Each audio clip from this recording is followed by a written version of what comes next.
لہم فیہا ما یشاؤون، اور اس جنت میں ان کے لیے ہر وہ چیز ہوگی جو وہ چاہیں گے، ان کی مرضی کے مطابق، خالدین، ہمیشہ رہیں گے اس میں، کان علی ربک وعدا مسئولا، یہ ایک ایسا وعدہ ہے اللہ تعالیٰ کا جو اللہ نے اپنے اوپر خود واجب کر لیا ہے۔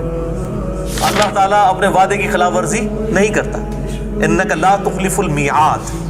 بے شک تو اپنے وعدے کی خلاف ورزی نہیں کرتا۔ اللہ تعالیٰ مانتا ہے یہ میں نے اپنے ساتھ وعدہ کیا ہے، لا تبدیل لکلمات اللہ، اللہ تعالیٰ کے کلمات نہیں بدل سکتے۔ اگر کوئی شخص یہ کہے کہ اگر اللہ چاہے تو فرعون کو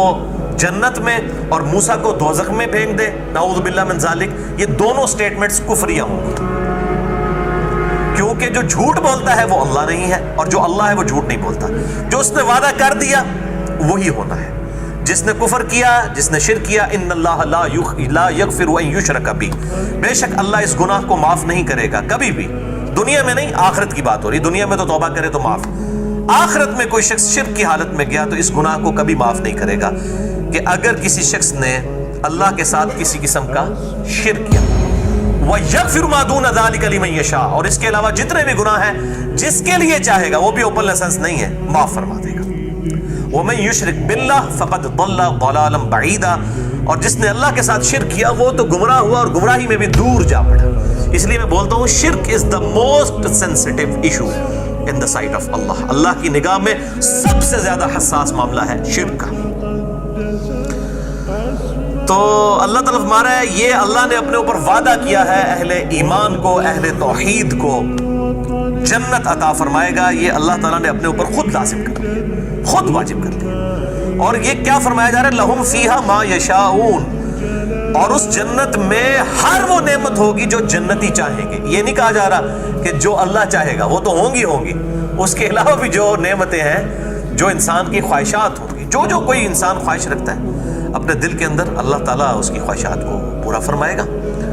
اور میں اسی لیے اپنے بھائیوں سے کہتا ہوں اپنے دل میں اچھی اچھی خواہشات رکھیں۔ جنت میں جاتے ہوئے جب انسان جنت میں پہنچ جائے تو اپنے رب کے سامنے وہ خواہش رکھتے ہیں۔ مثال کے طور پر میں نے اپنے دل میں ایک خواہش رکھی ہے کہ جنت میں مجھے امام کائنات سید الاولین والآخرین شفیع المذنبین رحمت للعالمین سیدنا و مولانا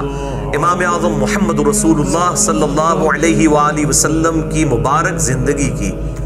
پوری ویڈیو دکھائی جائے۔ آپ اس خواہش کا اظہار کر سکتے ہیں، اللہ تعالیٰ آپ کے لیے آسان فرما دے گا۔ آپ صلی اللہ علیہ وآلہ وسلم کا جنت میں پڑوس نصیب ہو، پھر اس کے لیے ایفرٹ بھی کرنی ہوگی، صرف دودھ پینے والے مجنون نہیں بلکہ ایفرٹ پٹ کرنے والے لوگ، تو خواہشات کریں۔ اور ویسے تو کیٹاگوریکلی مینشن ہے، صحیح بخاری اور صحیح مسلم کی متفق علیہ حدیث ہے، اور یہ حدیث مشکات میں بھی موجود ہے۔ میں مشکات کے حوالے سے آج بھی ذرا تھوڑا سا تعارف کروا دوں، آخری جلد جو اس کی ہے یہ میرے ہاتھ میں ہے، اس میں ڈیٹیلڈ چیپٹر ہیں جنت کے حوالے سے، دوزخ کے حوالے سے، حوض کوثر کے حوالے سے، شفاعت کے حوالے سے،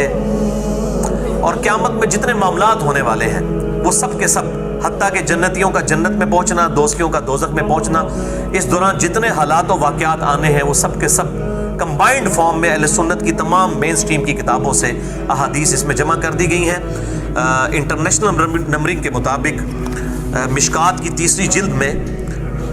5521 5521 سے لے کر 5697 تک کل 177 احادیث ان تمام ٹاپکس کو کور کرنے والی ہے۔ اور اس میں جو جنت والا ٹاپک آتا ہے اور اہل جنت کا بیان اور ان کے ساتھ کیا حالات و واقعات ہوں گے، اس میں پہلی حدیث یہی ہے جو مشکات میں بھی موجود ہے،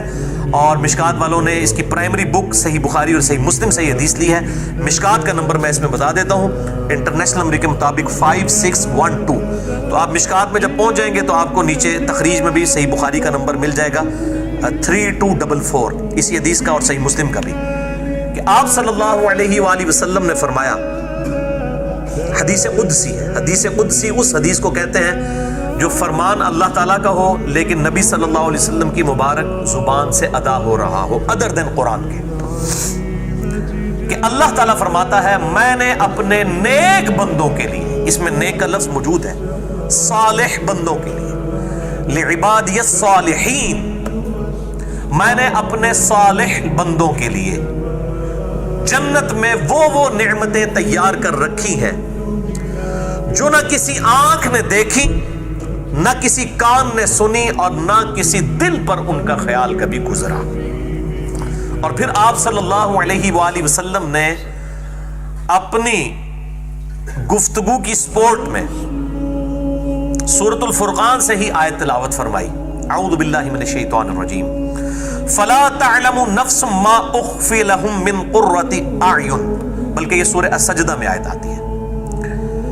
بس کوئی جان نہیں جانتی کہ اللہ تعالیٰ نے اس کی آنکھوں کی ٹھنڈک جنت میں کیسی کیسی نعمتیں اس کے لیے چھپا کر رکھی ہیں۔ تو یہ جنت کی نعمتیں، اب جنت کے اوپر کبھی موقع ملا تو ڈیٹیل لیکچر دیں گے، یہ ساری احادیث یہاں پر آپ کو کمبائنڈ فارم میں مل جائیں گی۔